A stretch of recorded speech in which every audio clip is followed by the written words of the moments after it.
প্রচুর ভিডিওতে এই ক্যাকটাসটিকে আপনাদের দেখিয়ে থাকি, ট্রায়াঙ্গুলার ক্যাকটাস। গাছটি যদি আপনি খুব ভালো করে দেখেন, এই জায়গা থেকে বাড়তে বাড়তে এটা তো পুরো বুর্জ খলিফা, একদম পুরো মাথার উপর উঠে গেছে। তো এই ধরনের গাছগুলি, এগুলিকে ক্যাকটাস। যদি এদের কাটা খুবই সূক্ষ্ম কাটা রয়েছে, তেমন কোনো কাটা কিছু নেই।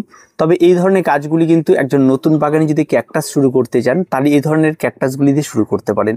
কারণ এই ধরনের ক্যাকটাসে কোনো রকম কোনো পরিচর্যা লাগে না। অন্যান্য ইনডোর প্ল্যান্টে যতটা পরিচর্যার প্রয়োজন হয়, সেরকম ক্যাকটাসের কিন্তু তেমন কোনো রকম কোনো পরিচর্যার প্রয়োজন পড়ে না। প্রথম কথা বলে রাখি যে ক্যাকটাস করতে গেলে যে জিনিসটার প্রয়োজন রয়েছে সেটা হচ্ছে ভীষণ রকম ধৈর্য। আপনাকে ধৈর্য ধরে থাকতে হবে।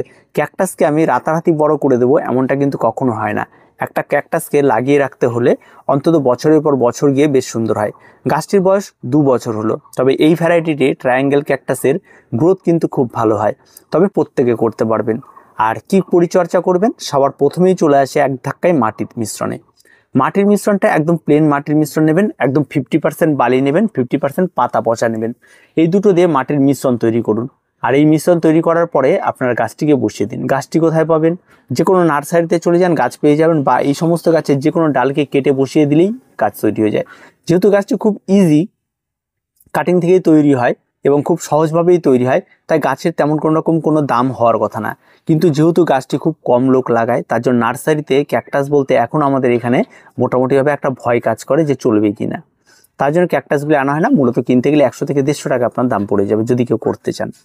যাই হোক, 100 থেকে 150 টাকাতে আপনি যখন গাছটিকে ক্রয় করবেন, সেই মাটির মিশ্রণে বসাবেন। সেখানে কিন্তু আর যদি আপনি আরও ভালো মাটির মিশ্রণ করতে চান, তাহলে আপনি ওই মাটির সঙ্গে একটু ইট ভাইটের টুকরো দিয়ে দিন, একটু ঘেস দিয়ে দিন, আরও ওয়েলডেনেস করুন। মাটিকে একেবারে ওয়েলডেনেস করে দিন। তার মধ্যে কোনো রকম কোনো কিছু রাখবেন না। তার মধ্যে একটু হালকা স্লো রিলিজ খাবার দিয়ে দিন, যেমন ভার্মি কম্পোস্ট থাকে, দানা, হাড় গুঁড়ো থাকে, শিংকুচি থাকে, এগুলি দিয়ে দিন। দিয়ে আরও ভালো করে মাটিটিকে কষিয়ে দিন, তাহলে দেখবেন আরও ভালো হবে। এবার গাছটি লাগিয়ে দেওয়ার পর গাছের পরিচর্যা তেমন কিছু নেই, কিন্তু গাছটি কোথায় রাখবেন এটা খুব ইম্পর্টেন্ট। একদম কড়া সূর্যালোকে এই সমস্ত গাছগুলি একদম রাখবেন না, শেডি আলোতে রাখবেন, খুব ভালো হয়। আর কড়া সূর্যালোকে রাখলে কি হয়, কোনো সময় জল না থাকলে এই সমস্ত গাছের যে সুন্দর যে সবুজ ব্যাপারটি দেখতে পাচ্ছেন, এটা হারিয়ে যায়, পুরো শুকিয়ে যায়, এবং এই সালোক সংশ্লেষের যে ক্লোরোফিলটা অনেকটা নষ্ট হয়ে যায়, যার জন্য কিন্তু গাছ অনেকটা কালার ফেড হয়ে যায়।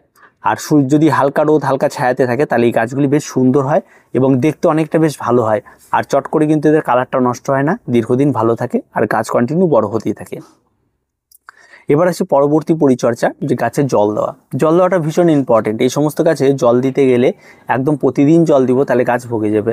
প্রতিদিন জল একেবারে প্রয়োগ করবেন না। গাছে অন্তত সপ্তাহে একটা ধারাবাহিক করে নেবেন, যে আমি প্রতি 1 সপ্তাহে পর পর আমি এই সমস্ত গাছে জল দেবো। শুকিয়ে যাক মাটি, অনেক শুকিয়ে যাক, ঝরঝরা হয়ে যাক, তাতেও ভয়ের কোনো কিছু নেই, কিন্তু জল যেন দাঁড়িয়ে না থাকে, তাহলেই ভয়।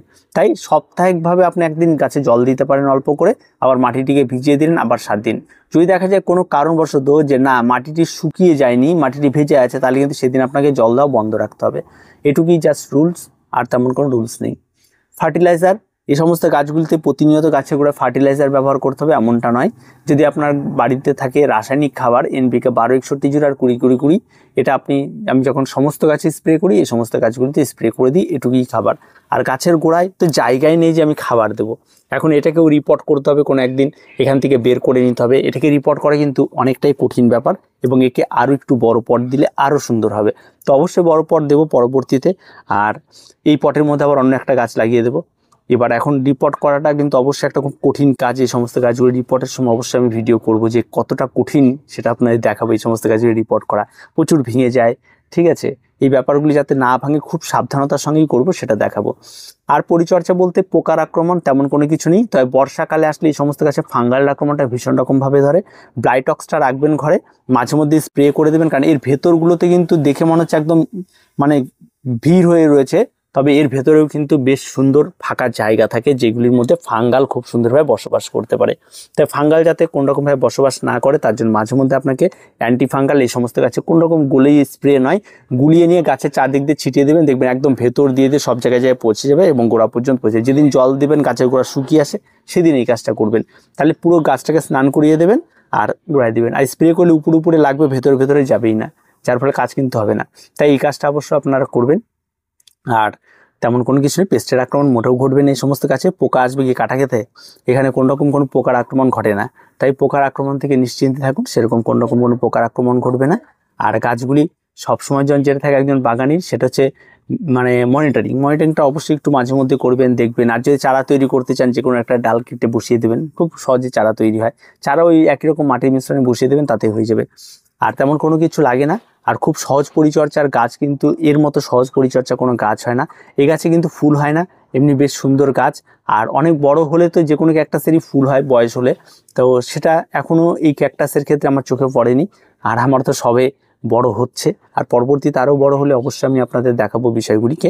তবে খুব সহজ, এই ক্যাকটাসকে কঠিনভাবে নেবেন না, খুব সহজ। আবার অনেকে মনে করে ক্যাকটাস অশুভ, তেমন কোনো কিছু নয়, কিন্তু আমি দীর্ঘদিন ধরে করছি, তো তেমন কোনোরকম কোনো কিছু পাইনি। সবুজ মানেই শুভ, এক কথায় সবুজ কোনোদিন অশুভ হতে পারে না, কারণ এরাই আমাদের অক্সিজেন দেয়, এরাই আমাদেরকে বাঁচিয়ে রাখে।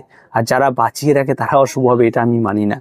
তো যাই হোক, তো পরবর্তীতে এর আপডেটটা অবশ্যই আমরা দিয়ে দেবো। আর এই ছোট্ট পরিচর্যা করে এই সমস্ত গাছগুলি খুব সুন্দরভাবে তৈরি করা যায়। নিয়মিত ফার্টিলাইজার গাছের গোড়ায় দিতে হবে এমনটা কোনো কিছু নেই। মাঝে মধ্যে আপনি রাসায়নিক খাবার বা আপনি যদি জৈব খাবার পান, যে কোনো খাবার গাছের গোড়ায় জায়গা থাকলে আপনি একটু ইউজ করতে পারেন, তবে সেটা নিয়মিত করবেন না, 6 মাসে একবার একটু দেবেন, তাতেই যথেষ্ট। তো এই হচ্ছে পরিচর্যা, তেমন কোনো কিছু লাগে না।